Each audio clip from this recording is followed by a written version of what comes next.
ವಿಮೋಚನಕಾಂಡ ಅಧ್ಯಾಯ 18. ಮೋಶೆ ಮತ್ತು ಇತ್ರೋ ಇವರ ಭೇಟಿ. ಇತ್ರೋ ಮೋಶೆಯ ಮಾವ ಹಾಗೂ ಮಿದ್ಯಾನರ ಪೂಜಾರಿ. ದೇವರು ಮೋಶೆಗೂ ತಮ್ಮ ಜನರಾದ ಇಸ್ರಾಯೇಲರಿಗೂ ಮಾಡಿದ ಮಹತ್ ಕಾರ್ಯಗಳನ್ನು ಕುರಿತು ಇವನು ಕೇಳಿದ್ದನು. ಸರ್ವೇಶ್ವರ ಸ್ವಾಮಿ ಹೇಗೆ ಇಸ್ರಾಯೇಲರನ್ನು ಈಜಿಪ್ಟಿನಿಂದ ಕರೆದು ತಂದರೆಂಬ ವಿಷಯ ಇವನಿಗೆ ಮುಟ್ಟಿತ್ತು. ಇವನು ತನ್ನ ಬಳಿಗೆ ಕಳಿಸಲಾಗಿದ್ದ ಮೋಶೆಯ ಹೆಂಡತಿ ಚಿಪ್ಪೋರಳನ್ನು ಮತ್ತು ಆಕೆ ಇಬ್ಬರು ಗಂಡು ಮಕ್ಕಳನ್ನು ಕರೆದುಕೊಂಡು ಬಂದನು. ಮೋಶೆ ತಾನು ಅನ್ಯ ದೇಶದ ಪ್ರವಾಸಿ ಎಂದು ಹೇಳಿ ತನ್ನ ಹಿರಿಯ ಮಗನಿಗೆ ಗೇರ್ಷೋಮ್ ಎಂದು ಹೆಸರಿಟ್ಟಿದ್ದನು. ತನ್ನ ತಂದೆಯ ದೇವರು ನನಗೆ ಸಹಾಯಕರಾಗಿದ್ದು ನನ್ನನ್ನು ಫರೋಹನ ಕತ್ತಿಯಿಂದ ಕಾಪಾಡಿದರೆಂದು ಕಿರಿಯ ಮಗನಿಗೆ ಎಲಿಯಜೇರ್ ಎಂದು ಹೆಸರಿಟ್ಟಿದನು. ಮೋಶೆಯ ಮಾವ ಇತ್ರೋ ಮೋಶೆಯ ಮಕ್ಕಳನ್ನು ಹೆಂಡತಿಯನ್ನು ಕರೆದುಕೊಂಡು ಮರುಭೂಮಿಯಲ್ಲಿ ದೇವರ ಬೆಟ್ಟದ ಹತ್ತಿರ ಇಳಿದುಕೊಂಡಿದ್ದ ಮೋಶೆಯ ಬಳಿಗೆ ಬಂದನು.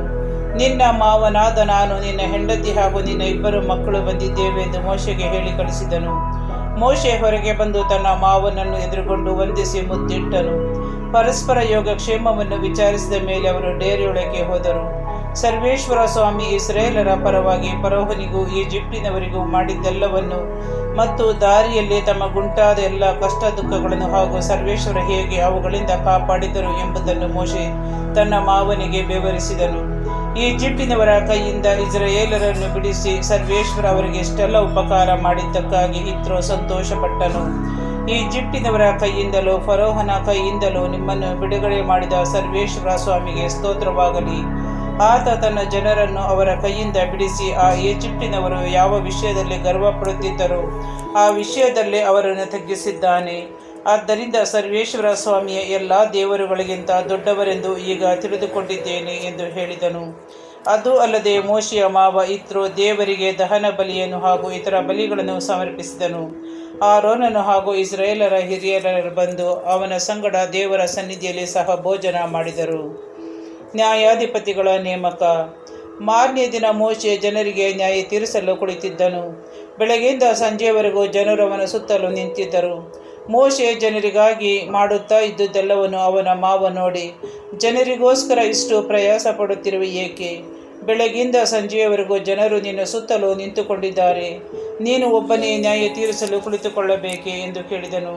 ಅದಕ್ಕೆ ಮೋಶೆ, ದೇವರ ತೀರ್ಪನ್ನು ತಿಳಿದುಕೊಳ್ಳುವುದಕ್ಕಾಗಿ ಜನರು ನನ್ನ ಹತ್ತಿರ ಬರುತ್ತಾರೆ. ಅವರಲ್ಲಿ ವ್ಯಾಜ್ಯವೇನಾದರೂ ಉಂಟಾದರೆ ನನ್ನ ಬಳಿಗೆ ಬರುತ್ತಾರೆ.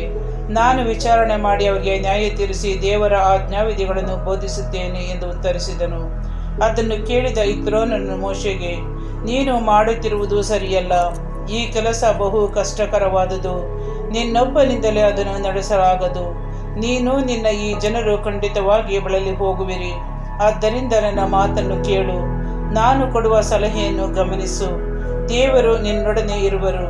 ನೀನು ಜನರಿಗೂ ದೇವರಾಗಿದ್ದು ಮಧ್ಯಸ್ಥನಾಗಿದ್ದು ಜನರ ವ್ಯಾಜ್ಯಗಳನ್ನು ದೇವರ ಮುಂದೆ ತರುವುದೇನೋ ಸರಿ. ಅಂತೆಯೇ ದೇವರ ಆಜ್ಞಾವಿಧಿಗಳನ್ನು ಜನರಿಗೆ ಬೋಧಿಸಿ ಅವರು ನಡೆಯಬೇಕಾದ ಮಾರ್ಗವನ್ನು ಹಾಗೂ ಕೈಗೊಳ್ಳಬೇಕಾದ ಕಾರ್ಯಗಳನ್ನು ತಿಳಿಸಪಡಿಸಲೇಬೇಕು. ಆದರೆ ನೀನು ಈ ಜನರಲ್ಲೆಲ್ಲ ಸಮರ್ಥರು, ನಂಬಿಗಸ್ತರು, ದೇವಭಕ್ತರು ಹಾಗೂ ಲಂಚ ಮುಟ್ಟದವರು ಆಗಿರುವ ವ್ಯಕ್ತಿಗಳನ್ನು ಆರಿಸಿಕೋ. ಅಂಥವರನ್ನು 1000, 100, 50 ಹಾಗೂ 10 ಮಂದಿಗಳ ಅಧಿಪತಿಗಳನ್ನಾಗಿ ನೇಮಿಸು. ಅವರೇ ಸದಾ ಜನರಿಗೆ ನ್ಯಾಯ ತೀರಿಸಲಿ. ದೊಡ್ಡ ವ್ಯಾಜ್ಯಗಳನ್ನು ನಿನ್ನ ಮುಂದೆ ತರಲಿ. ಆಗ ಅವರು ಈ ಹೊಣೆಯನ್ನು ಹೊರುವುದರಿಂದ ನಿನ್ನ ಹೊರೆ ಹಗುರವಾಗುವುದು. ಹೀಗೆ ಮಾಡಲು ದೇವರು ನಿನಗೆ ಅಪ್ಪಣೆ ಕೊಡಲಿ. ಮಾಡಿದರೆ ಈ ಹೊಣೆಯನ್ನು ನಿರ್ವಹಿಸಲು ಶಕ್ತನಾಗುವೆ. ಈ ಜನರು ಕೂಡ ಸಂತುಷ್ಟರಾಗಿ ತಮ್ಮ ತಮ್ಮ ಮನೆಗಳಿಗೆ ಹಿಂತಿರುಗುವರು ಎಂದನು. ಮೋಶೆ ತನ್ನ ಮಾವನ ಸಲಹೆಯನ್ನು ಒಪ್ಪಿಕೊಂಡನು. ಅವನು ಹೇಳಿದಂತೆಯೇ ಮಾಡಿದನು. ಇಸ್ರಾಯೇಲರಲ್ಲಿ ಸಮರ್ಥರಾದವರನ್ನು ಆರಿಸಿಕೊಂಡು 1000, 100, 50 ಹಾಗೂ 10 ಮಂದಿಗಳ ಮೇಲೆ ಅಧಿಪತಿಗಳನ್ನು ನೇಮಿಸಿದನು. ಇವರು ಸದಾ ಜನರಿಗೆ ನ್ಯಾಯ ತೀರಿಸುವವರಾದರು. ಜಟಿಲವಾದ ವ್ಯಾಜ್ಯಗಳನ್ನು ಮೋಶೆಯ ಬಳಿಗೆ ತರುತ್ತಿದ್ದರು. ಸುಲಭವಾದವುಗಳನ್ನು ಅವರೇ ತೀರಿಸುತ್ತಾ ಬಂದರು. ಬಳಿಕ ಮೋಶೆ ತನ್ನ ಮಾವನನ್ನು ಬೀಳ್ಕೊಟ್ಟನು. ಅವನು ತನ್ನ ನಾಡಿಗೆ ಹಿಂದಿರುಗಿ ಹೋದನು.